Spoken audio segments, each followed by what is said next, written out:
Apa makna sebenarnya dari kebahagiaan? Lo pasti ketawa mendengar kata ini. Siapa yang nggak tahu sih kebahagiaan itu apa? Toh itu kan yang kita cari dalam kehidupan kita ini. Toh selama ini, apa yang kita usahain dari awal kehidupan kita sampai sekarang, kan semuanya punya tujuan akhir untuk mencapai kebahagiaan. Kita lahir udah dipersiapkan dengan nutrisi yang baik oleh ortu kita. Lalu disekolahin. Diusahakan supaya masuk ke universitas atau sekolah tinggi kejuruan yang baik. Dan kalau bisa yang nomor 1 di tingkat nasional. Tujuannya apa? Agar lo dapat bekal yang cukup untuk mendapatkan pekerjaan yang bagus. Dengan gaji yang memuaskan. Dengan prospek yang cerah di mana kedepannya ada kans yang lebih baik sehingga bisa menjadi manajer atau lebih tinggi lagi. Supaya gaji naik terus. Terus kalau udah sukses secara profesional, gak menutup kemungkinan bisa terjun ke dunia usaha, dagang. Supaya bisa dapat duit lebih banyak lagi. Supaya kaya. Tajir. Buat apa? Supaya kita bahagia, sejahtera sampai tua dan pensiun dengan banyak tabungan. Pensiun tajir, malah lebih bagus lagi kalau jadi komlo. Jadi, kebahagiaan itu adalah saat kita sudah sukses secara materi, tajir, kaya. Ya, setidaknya ini impresi yang sudah ditanamkan ke lo, gue, semuanya dalam masyarakat. Selama ini kita besar dan terbiasa dalam pandangan masyarakat yang menyatakan bahwa kekayaan, dan mungkin hanya kekayaan yang bisa mendatangkan kebahagiaan. Sebelumnya disclaimer dulu guys. Episode kali ini bukan untuk menghimbau bahwa uang itu nggak penting. Salah besar. Uang itu sangat penting loh. Dan kita memang harus bekerja keras untuk menabung mengumpulkan uang sebagai jaminan kehidupan kita. Untuk survival dan security. Oke, lanjut ke pembahasan ya. Menjadi stabil dan financial itu emang sangat penting. Apalagi kalau jadi tajir. Kenapa? Lantaran kalau lu banyak duit, maka banyak masalah-masalah kehidupan yang krusial dapat dibantu untuk diselesaikan dengan uang. Misalnya, kalau kena penyakit keras. Maka uang bisa membantu lu mendapatkan perawatan medis yang paling baik misalnya. Atau kalau lu tajir, maka nggak perlu pusing soal kebutuhan primer sandang pangan papan. Contohnya, lu nggak bakal kekurangan makan misalnya. Jadi, keuangan itu tentunya sangat penting karena memberikan kita security alias jaminan dalam kelangsungan hidup.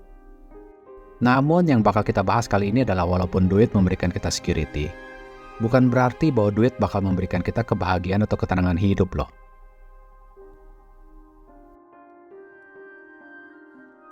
Ya emang sih gak gampang kita jadi bahagia kalau misalnya berada di kemiskinan ekstrim atau lagi tinggal di tempat yang gak kondusif, misalnya lagi perang kayak di Ukraine. Namun sebaliknya juga guys, setelah lo jadi sukses atau tajir, sebenarnya masih banyak masalah-masalah kehidupan yang bakal lo hadapin. Dan bukan berarti bahwa segala produk dan materi yang bisa lo beli bisa menjamin kebahagiaan lo. Bahkan barang-barang paling mewah pun. Ada satu teori filosofis yang namanya The Backwards Law atau hukum terbalik, yang menyatakan bahwa pendekatan kita terhadap pencapaian kebahagiaan, sukses, atau kualitas hidup seringkali dapat menjadi kontraproduktif atau bahkan bertentangan dengan tujuan tersebut. Ide dasar dari Backwards Law adalah semakin keras kita mencoba untuk mencapai kebahagiaan atau kesuksesan, semakin sulit untuk mencapainya. Kita cenderung melihat kebahagiaan atau kepuasan sebagai hasil dari pencapaian atau memiliki sesuatu yang kita inginkan. Contohnya, kita mungkin merasa bahwa kita bakalan happy kalau kita punya pekerjaan yang bagus, pasangan hidup yang sempurna, atau kekayaan. Nah masalahnya nih, kalau kita terlalu fokus sama apa yang kurang dalam hidup kita mungkin bakal merasa nggak puas dan tertekan. Kita mungkin bakalan terus-menerus merasa belum mencapai tujuan kita dan akhirnya selalu berasa kurang. Ini bisa memicu perasaan stres dan kecemasan. Padahal kalau kita berusaha mencapai sesuatu ataupun memecahkan suatu masalah dengan perasaan yang tertekan, stres, dan kecemasan, malahan bisa membuat solusi-solusi kita tuh nggak efisien atau efektif loh. Lantaran kita berpikir dalam kecemasan, dalam tekanan. Coba kita baca quote ini ya. Mengejar sesuatu hanya memperkuat fakta bahwa Anda berasa kekurangan terhadap hal itu. Semakin Anda sangat ingin menjadi kaya, semakin Anda merasa miskin dan tidak berharga. Tidak peduli berapa banyak uang yang sebenarnya Anda hasilkan. Mark Manson, The Backwards Law. Jadi bagaimana cara bahagia? Step pertama adalah untuk mengetahui perbedaan antara kenikmatan dan kebahagiaan. Satu hal yang mungkin bisa kita pelajari, bahwa kebahagiaan dan kenikmatan itu pada dasarnya serupa tapi tidak sama. Kenikmatan mengacu pada pengalaman yang terasa baik, dan melibatkan kenikmatan atau kesenangan akan sesuatu. Artinya, kenikmatan ini berasal dari satu produk atau service atau kegiatan yang membuat kita terpuaskan untuk sementara waktu. Jadi, kenikmatan itu biasanya bersifat sementara aja guys. Sedangkan kebahagiaan adalah suatu keadaan pikiran atau perasaan kesenangan, ketentraman hidup secara lahir dan batin.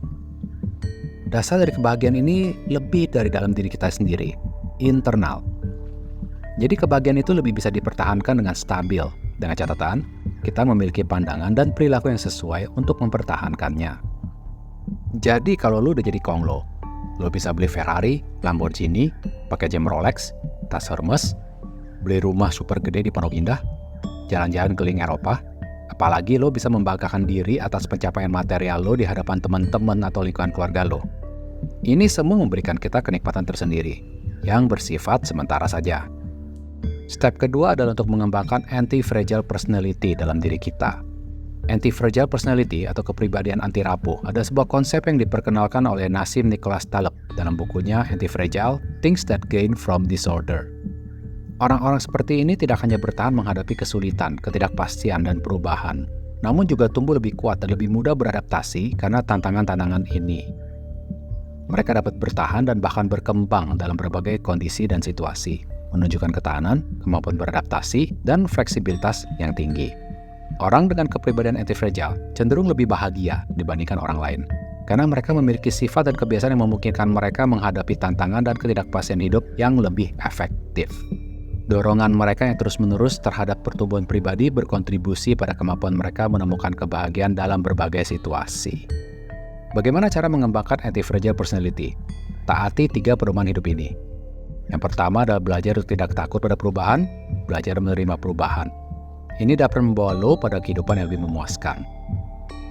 Yang kedua adalah selalu anggap tantangan baru sebagai kesempatan untuk berkembang dan menjadi lebih maju lagi. Dan yang ketiga adalah biasakan untuk membangun ketahanan mental yang baik, sehingga bisa selalu bangkit kembali dari suatu kegagalan atau kemunduran.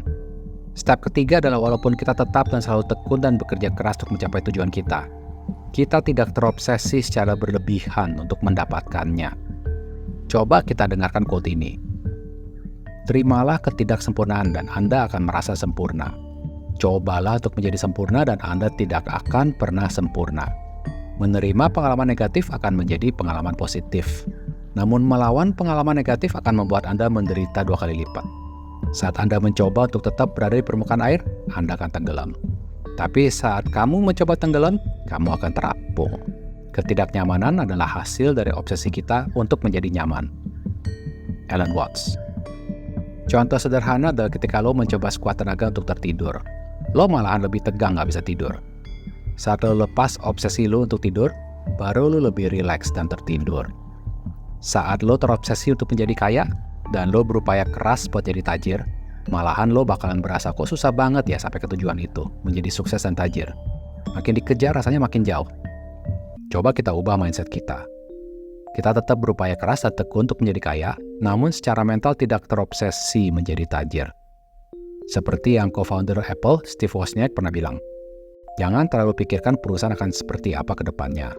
Fokus dulu aja untuk menciptakan suatu produk yang baik, yang superior. Saat produk sudah bagus, otomatis cuan akan datang sendiri. Jangan terlalu terobsesi dengan hasil setinggi langit yang instan. Itu malah bikin banyak overthinking dan stres. Fokuskan saja dengan proses atau upaya. Trust the process. Jadi, lo mesti sadar juga bro, kalau suatu saat lo udah menjadi tajir dan sukses, jangan sampai terlalu menggantungkan diri dengan produk-produk dan fasilitas yang lo pikir bisa mendatangkan kebahagiaan.